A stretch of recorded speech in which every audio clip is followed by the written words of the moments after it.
আজকে আমি বানাবো আন্ডা কারি। এখানে আন্ডা 8 পিস আন্ডা নেওয়া আছে, আলু নেওয়া আছে, পেঁয়াজ কাটা হয়ে গেছে, আর এখানে সমস্ত কিছু দিয়ে মশলা পেস্ট করে রেখেছি। চলো স্টেপ টু স্টেপ দেখাচ্ছি। কড়াইতে তেল দেওয়া হয়ে গেছে, আমি নুন দিয়ে দিচ্ছি আর একটু সামান্য হলুদ গুঁড়ো। আর একটা কথা, যে যদি তোমরা একটু লাল করে ভাজতে চাও তাহলে সামান্য পরিমাণে একটু চিনি দিয়ে দেবে। চিনি দিলে একটু লাল লাল হয়, ব্যাস। এবার ডিমগুলো ভাজতে থাকবে এক এক করে। ডিম ভাজা হয়ে গেছে, ওই একই তেলে আমি দিয়ে দিচ্ছি ফোড়ন, দিয়ে দিচ্ছি পেঁয়াজ আর কাঁচা লঙ্কা কুচি। সামান্য একটু ভেজে নিয়ে এবার এর মধ্যে আলুগুলোকে দিয়ে দিচ্ছি পরিমাণ মতো নুন। পেঁয়াজটা ভালোভাবে ভাজা হয়ে গেছে, এখন আমি মশলাটা দিয়ে দেবো।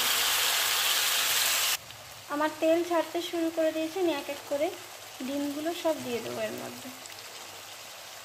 তেল ছাড়তে শুরু করে দিয়েছি, আমি এবার এর মধ্যে একটু জল দিয়ে দেবো, গরম জল দেবে, অবশ্যই গরম জল। তৈরি হয়ে গেল আমার লাল লাল ডিমের ঝোল। এই দেখো,